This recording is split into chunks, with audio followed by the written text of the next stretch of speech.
ვიმყოფებით ასპინძის მუნიციპალიტეტში, სოფელ ფიაში, რომელიც მტკვრის მარცხენა ნაპირას, ზღვის დონიდან 1400 მეტრზე მდებარეობს. აქ დაახლოებით 21-მდე ოჯახი ცხოვრობს. ტრადიციული უგემრიელესი კერძები, სტუმართმოყვარეობა და რაც მთავარია, ულამაზესი ბუნება. ამით გამოირჩევა სოფელი ფია. აქ ახალ წელსაც განსაკუთრებულად ხვდებიან. ჩვენ ნამაში ახლა დაწუნდებთ და ვესტუმრებით კაველიძების მრავალშვილიან ოჯახს და გავიგებთ თუ როგორ ემზადებიან ისინი ახალი წლისათვის, რა ტრადიციები აქვთ მათ და რაც მთავარია, როგორ ხვდებიან ახალ 2015 წელს. წავედით.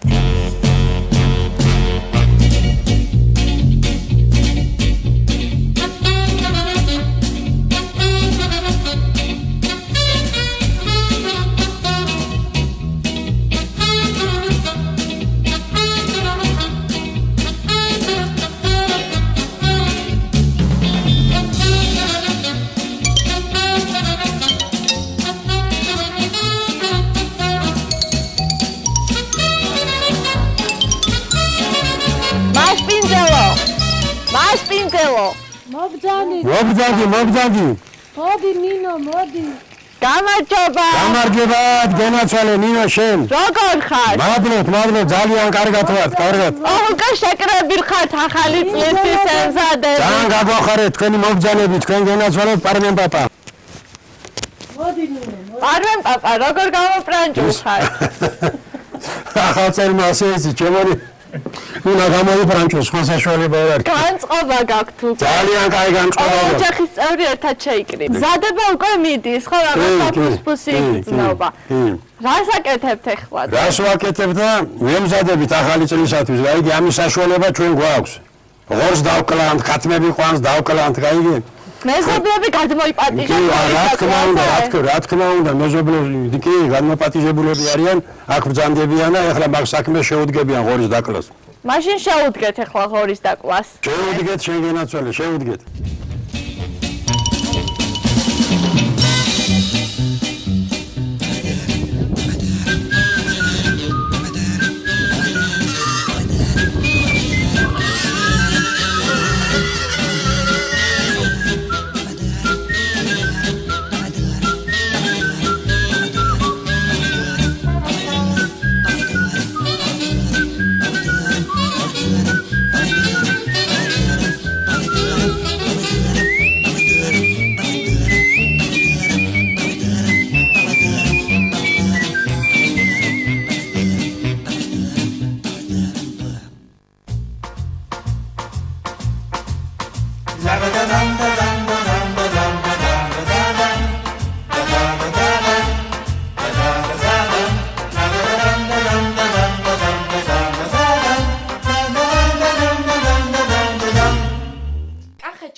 ღორისქელებს თურმე სამცხე-ჯავახეთს ესწოდნია.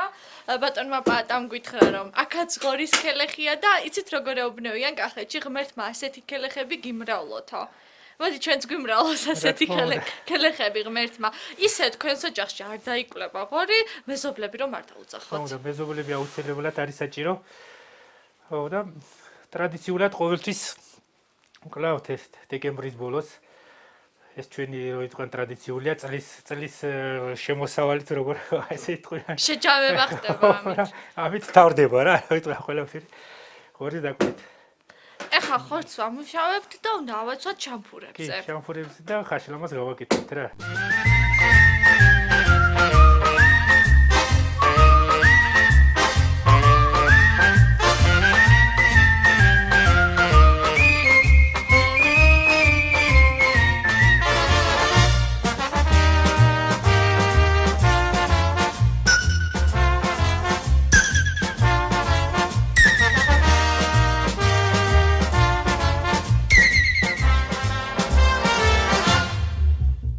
ამას ვეძახით ჩვენ შავი კალას რა. ესე შავი ხია და ჩვენ წინაპრები შავი კალას და ეს არის ძალიან ცხარი და ისა, კაი, ძლიერია რა და სპეციალურად წვადი შეიძლება რომ შეწვა მაზი. ყველაზე გემრიელი მწვადი ამით გამოდის. კი. კახეთში წარს ეძახიან ყურძნის იმას და ჩვენთან ამას ვაკეთებთ რა.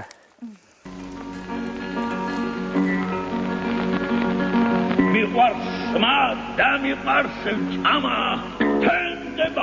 თუ ყავდება შემწვარი და მოხარებული სიზმარშიც მელანდება Spadedi da chakhokhvili Tshelishotlis purebi Khizilalla churchelebi Gvinitsavse churebi Ratzelier gomovzakhi Ayes misetsxolereba Averti kidov chamot Chemighinis tsxolereba Samaden jamas Samaden samas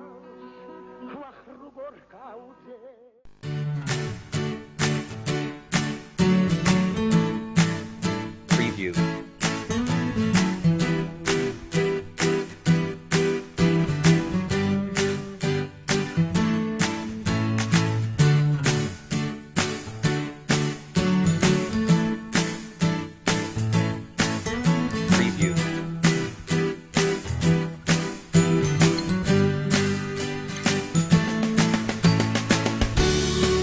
Კავილიძეების ოჯახი მეფუტკრეობითაც არის დაინტერესებული, ამიტომ მათ სახელმწიფოს უფრახომ წარმოუდგენელია თაფლისა და ფიჭის გარეშე. ახლა პარვენ პაპასკიდან ფიჭას ამოიღებს. ახალი წელი, როცა ჩვენი ოჯახი მეფუტკრეობის ოჯახად ითვლება, ახალ წელს რო თაფლი არ ქონდეს მაგიდაზე და განსაკუთრებით ფიჭა არ შეიძლება. იმიტომ რომ თაფლი არის ეს ტკბილი ისა რა ქვია საქონელი და სიტყვას მოუტანს ამ ქვეყანას და ამ ჩვენ ოჯახსაც.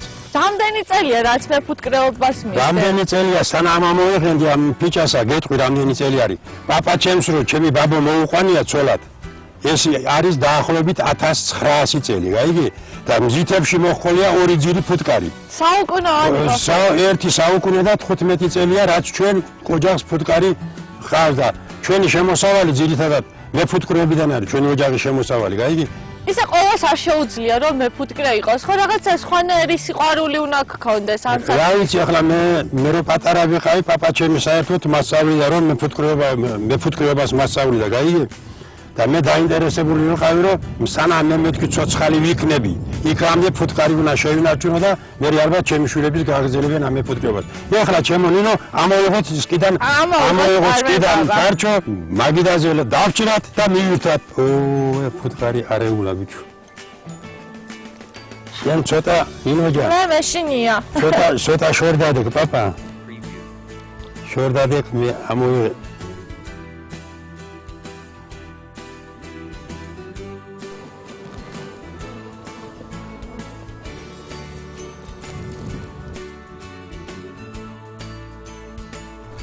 აჰა.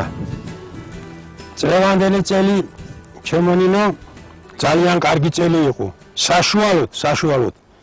საშუალოდ ერთ სკიდან მივიღეთ, აი ერთ სკიდან რა, 30 კილოგრამამდე თაფლი. და ეს იმას ნიშნავს, რომ ერთი სკა, ერთი ფუტკარი, ერთ 400 ლარამდე შემოსავალს იძლევა. პარვენ პაპა, თან რა გემრიელი იქნება ახლა ამის მომზადებული გოზინაყი, ხომ წარმოგიდგენია? კი ბატონო, კი, გოზინა, ანუ დაიკავეთ ჩემო ნინო, დაიკავეთ თქვენა, მე ეს და ისევ დავხურო ამას ასე. ხალია ამასია და როგორი გემრიელი იქნება წარმომიდგენია.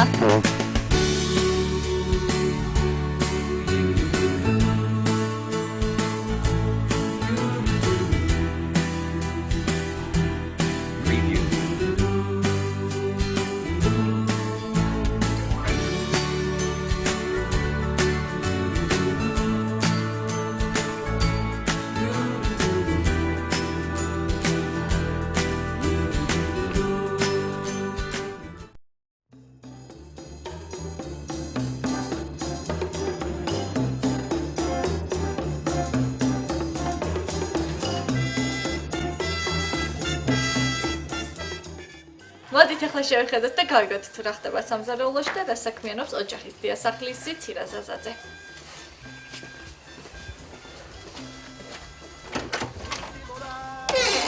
რა გემრიელი სუნი დგას. მოდი მომეხმარე.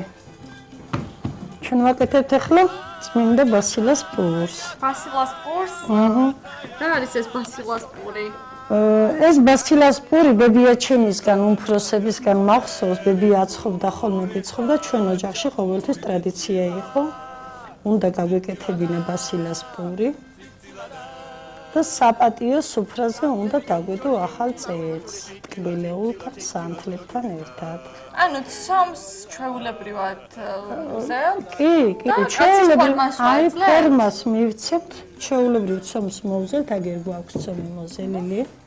მივცემთ ესე ფორმას, დავდებთ ჟარუნაზე და გამოვაცხობთ. აი ესეთი ფორმა ექნება ჩვენ ბასილას. ანუ ყველა ოჯახში უნდა ყოფილიყო მესხეთში?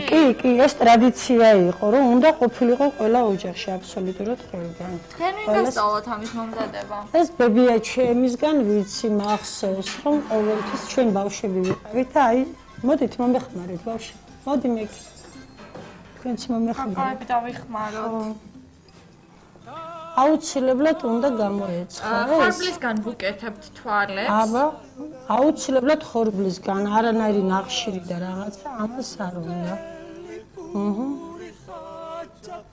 ხორბლისგან ვუკეთებთ. გავუკეთეთ თქვენო. მე აგერ აქეთ მეორე ცომს გავშლი. იგივე მასალით, იგივე ცომით გავაკეთებ ძროხის ცურს.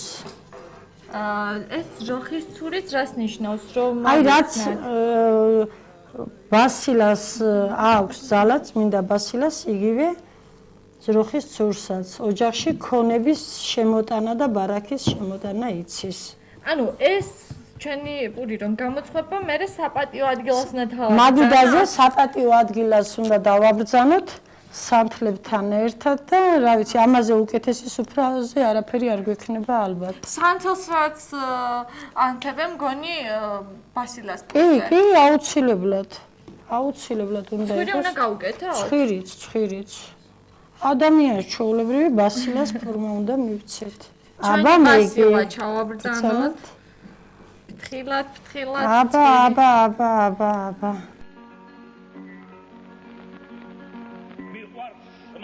ბასილა რომელიც სიუხვის, ბედნიერების, ბარაქის, ჯანმრთელობის და ყველა სიმბოლოა.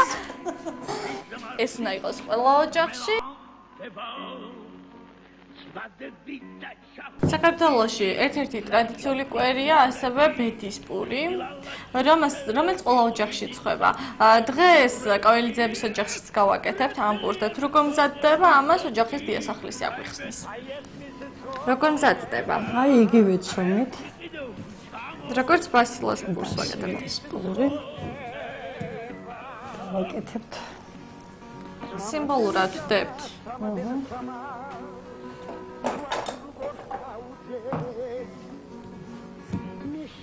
ჩავდებთ შიგ ფულს.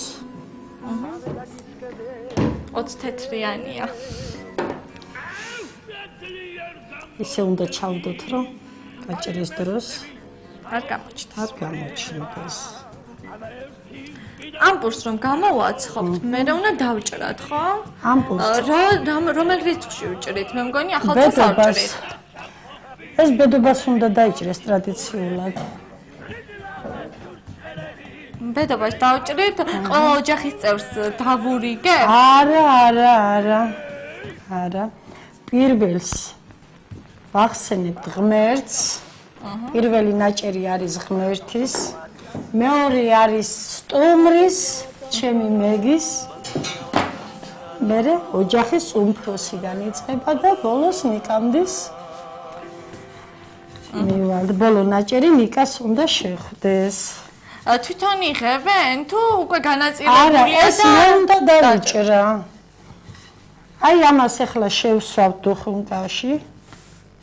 ომელში უბრალოდ და ვისაც შეხვდება ფული იმისთვის იქნება ბედნიერების ძალიან კარგი წელი. სწავლაშიც, შრომაშიც და რა ვიცი, ყველგან გამართლება ექნება. ესეც ყოველწლიურად თქვენს ოჯახში მზადდება. ნამდვილად. შორენა კვერცხი მომაწოდე მანდედან. ეხლა რას ვაკეთებ? ჩვენ ვართ 7 ოჯახის წევრი ვართ. აი ესეთი პირველი არის ღმერთის, მეორე არის სტუმრის, მესამე კარმენ პაპასი, მეოთხე ჩემი მეუღლის პატას, ჩემი უფროსი შვილი შუშანას, შორენა, ანა, ნიკას ყველაზე დიდი შეხვდა. ეხლა წავუსვათ კვერცხი, ხო? წავუსვათ კვერცხს და შევსვათ რომელში გამოსაცხობად. გარდა ამ პურისა, რა საკეთებთ ხოლმე? კიდე ტრადიციული რა არის თქვენს ოჯახში? ტრადიციული არის, რომ უნდა იყოს ჩვენ სუფრაზე ყოველთვის თაფლი, გოზინაყი, საცივი. თქვენთან მეკulis ტრადიციაც არის, ხო? კი, მეკვლე იყო ოჯახის წევრი, უნდა გასულიყო ოჯახის წევრი გარეთ და იქიდან ტაბლით უნდა შემოსულიყო და ეხლა შეიცვალა ეს ტრადიციები და ეხლა ვისაც სურვილი გვაქვს, ის უნდა მოვიპატიჟოთ, ან მოისურვებს და თვითონ უნდა მობრძანდეს. შაბათ ახალწელი სწორედ ის დღესასწაულებია, რომლის სუფრაზეც აუცილებლად უნდა იყოს საცივი. ეს ქართველებისთვის დამახასიათებელი ერთ-ერთი უგემრიელესი კერძია. იგი მზადდება ნიგვზით და ძალიან ბევრი სუნელებით. ეს არის კერძი, რომელიც ყველაზე გემრიელია, მე მგონი, სახალხო სუფრაზე. თუმცა არის რაღაცა გამონაკლისები, როდესაც ყველა დიასახლეს რაღაცა თავისი პატარა საიდუმლო აქვს.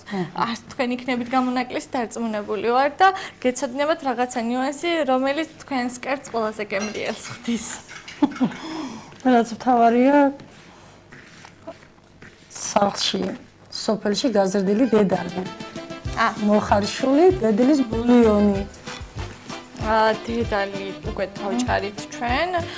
თქვენ ეხლა ზევთ კარგად მოზილოთ, მე მგონი. კარგად უნდა მოვზილოთ. მიგოს უნდა დავამატოთ მეორე.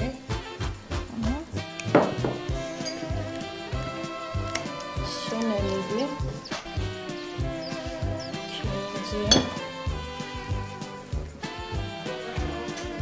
ყვითელი ყვავილი.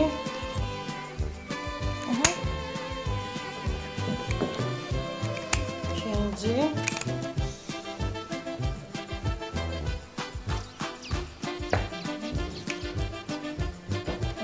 ეს ყველაფერი ერთმანეთში უნდა აურიოთ.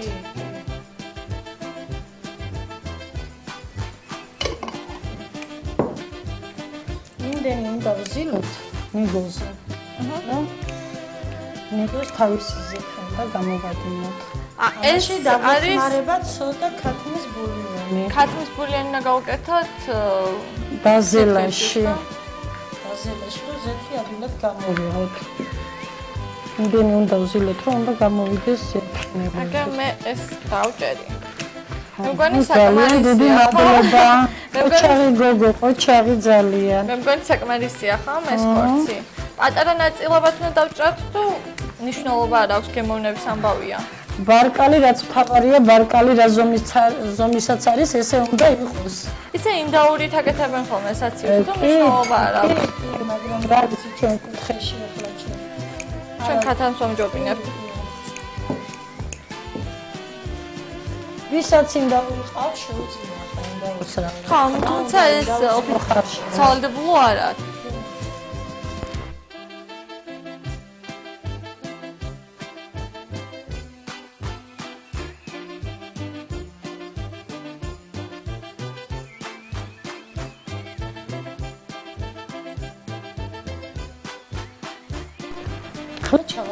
ეხლა ჩვენ ჩავაწყობთ არკლებს, რომელიც ძალიან გემრიელად გამოიყურება და რომელსაც მე ბოლოს მე დავაგემოვნებ. ჩემს ოპერატორებსაც ერთი სული აქვს, როდის შეჭამენ, მაგრამ სანამ ამ კერძს არ დავასრულებთ მანამდე ისინი ვერ გასინჯავენ.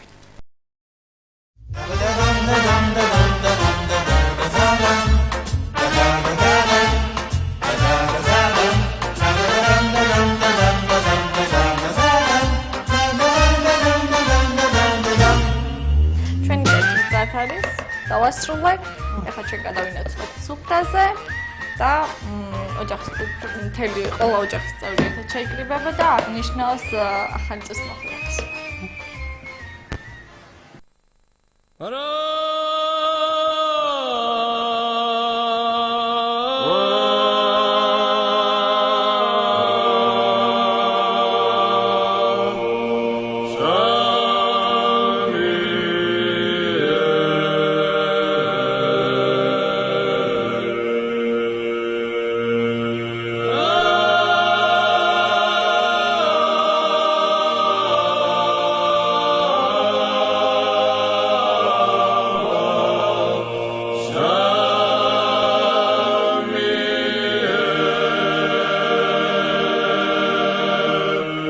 ახალწლამდელი სიუჟეტის სულთაგაშვილია ტრადიციული სულასმერი ემიგრაცია რა თქმა უნდა ჩვენი ბედისმერით აქ არის ჩვენს მიერ მომზადებული საცივი სუფრაზია დაკლულია წადების შემწვარია და ახალწლამდე რამდენიმე საათი რჩება გავაცილეთ 2014 წელი წელი რომელიც აღინიშნებოდა ბევრი წარმატებებით და არ არის დასამალი მცირე ნაკლოვანებითაც 2014 წელი ისტორიას ჩაბარდა და მისი კუთვნილება გახდა.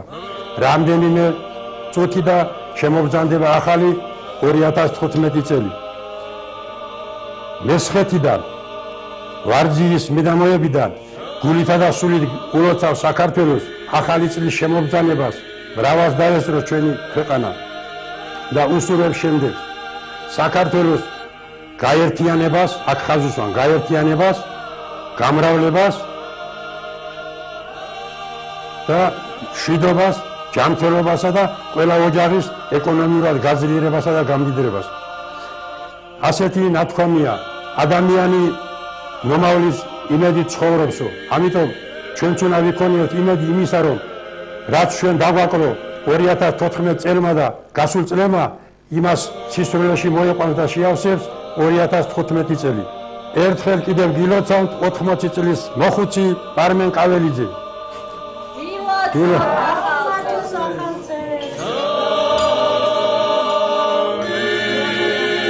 აბა ბოლომდე